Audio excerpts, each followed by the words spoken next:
Everyone knows the story of how your father, the minister, took you to play the piano in the gay bars of Washington, D.C. when you were 13 years old, but I've always wondered if he ever formally sat you down and explained exactly what was going on with the patrons of those bars. You mean have I sat him down and explained what was going on in those bars?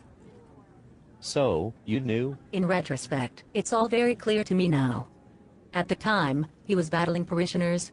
In the Protestant system they have a thing called the Board of Trustees, where the parishioners have power over the minister. There's a thing called the Pastor Parish Committee and they can sit and pass judgment on the minister. So, he was taking me to these bars and got a lot of flack for it. I remember this conversation he and my mother had in the kitchen, and he had said they were in shock and horror that he could take his daughter to such a sinful place. And he said, I said to them, Mary, a gay bar is the safest place for a 13-year-old girl to be. What, are they nuts?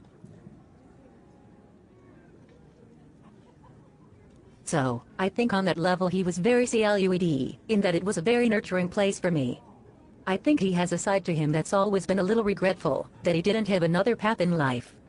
He chose this path because my grandmother, who was a minister as well and a school teacher, made him to see the error of his ways wanting to become a doctor and, these are my words, guilted him into being a minister.